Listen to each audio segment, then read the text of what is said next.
I've seen hundreds of emergency go bags online, on prepper forums, and in friends' homes. And you know what almost all of them have in common? Most of them would end up getting their owner killed. Not because they contain anything dangerous, but because they're too bulky, packed with useless junk, and put together by someone who has never tried walking even 3 miles with that weight on their back. Picture the typical scene. Someone reads a couple of blogs, gets excited about the idea, and buys an 80-liter military backpack. They fill it to the brim. 3 knives, a hatchet, a saw, pots, a tent, a sleeping bag, MREs for a week, 30 feet of rope, water filters, solar panels, radios, and flares. It looks amazing. They stash it in the closet and it weighs 55 pounds. But when the moment of truth comes, and they have to leave quickly, they sling that monster on their back, and within 500 yards, they realize it's impossible to keep going.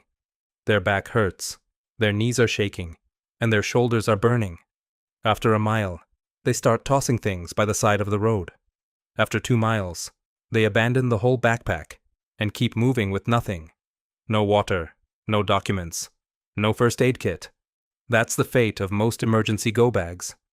They're survival fantasies, not real tools. Today we're going to break away from that. We're going to put together a real emergency go bag in just 30 minutes. A bag that won't hold you back, that lets you move fast, and contains exactly what you need to survive the first 72 hours. Getting rid of anything that's only good for social media photos. And the goal isn't to carry your house on your back, but to carry what you need to reach a safe place. Minutes 1 through 10. The foundation and essentials. First, choose the container. Forget those giant tactical camouflage backpacks. In a crisis, the last thing you want is to look like someone carrying valuable supplies or with military training. You want to blend in. Look for a school backpack or a simple urban hiking backpack, about 30 liters. It needs to have 2 wide shoulder straps and, if possible, a waist belt to distribute weight to your hips. Make sure it's in good condition. Now the most important part, documents and cash. Grab a Ziploc bag and put in your identification documents, passports, property deeds, birth certificates, and copies of your insurance policies. Add a handwritten list of phone numbers in case your phone dies. Also put in some cash, preferably in small bills like 1s and 5s. Without electricity, ATMs won't work, and no one will be able to break a large bill. These documents are the first thing that goes into the bag. If you have to run out, and can only grab one thing, let it be this bag. Minutes 10 through 20. Water, food, and health. Water is heavy, but it's non-negotiable. Don't bring complex filters you've never used before. Bring 2 1-liter bottles of water. That's enough for the first 24 hours, while you look for a new source. If you want to add something extra, bring a pack of water purification tablets, which weigh nothing and are foolproof. As for food, forget the heavy cans that require a can opener. You need quick, light energy. Pack granola bars, in nuts, chocolate, and crackers. These are foods you can eat while walking, and that pack a lot of calories per gram.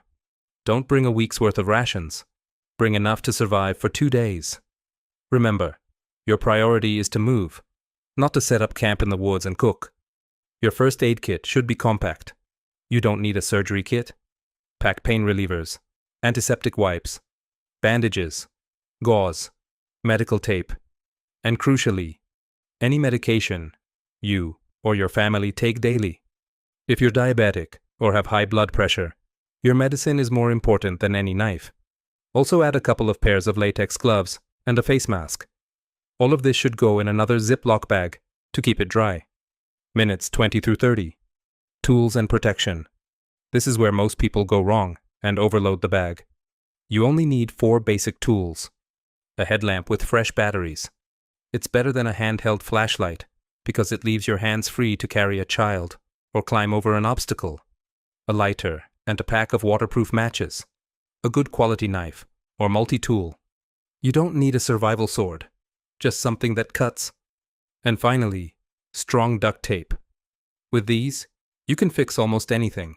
For weather protection, don't bring heavy blankets. An emergency thermal blanket which fits in the palm of your hand, is enough to retain body heat. Add a lightweight rain jacket or a plastic poncho. For clothing, just one extra pair of socks and underwear, and maybe a light sweatshirt if the climate is cold. Don't bring extra pants or shirts. The extra weight will exhaust you. Add a small whistle. If you get trapped or need to call for help, shouting will tire you out in minutes. A whistle can be heard for miles and takes little effort. Also include a paper map of your area and a simple compass. Without phone signal, the map will be your best friend for finding alternate routes. What to ditch immediately? Let's clear out the dead weight. Remove that 3-pound hatchet from your bag. You're not building a log cabin in the middle of an urban evacuation.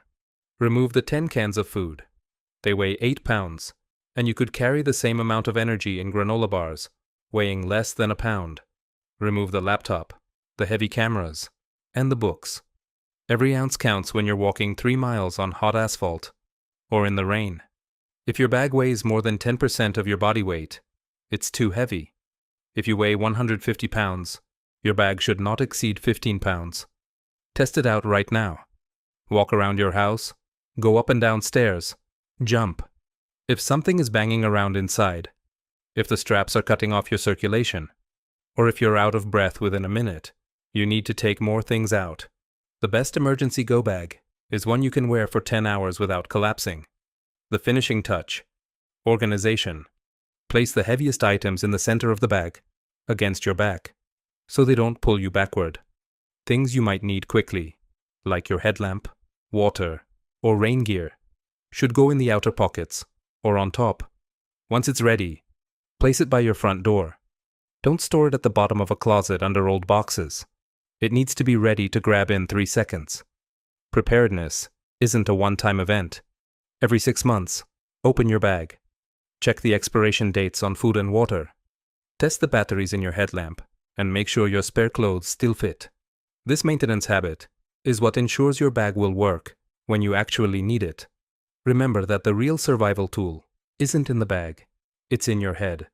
Knowledge of evacuation routes, a family reunion plan, and the ability to stay calm are worth more than all the gear in the world. The bag is only there to give you the time and energy needed to put that plan into action. Don't let a poorly packed go bag be the anchor that keeps you from reaching safety. Having this kit ready gives you a huge psychological advantage. While others are desperately running around trying to figure out what to take, you already have your life organized into 30 liters of space. That lets you use those critical first minutes to think clearly and act quickly. If this practical guide helps simplify your preparedness, don't forget to subscribe to the channel and hit the bell icon for more realistic advice. Give this video a like so this information can help more people avoid dangerous mistakes.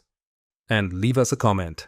If you had to remove one thing from your current go bag to lighten the load, what would be the first to go? I'll be reading your answers and discussing essential gear. See you in the next video. Stay light and stay ready.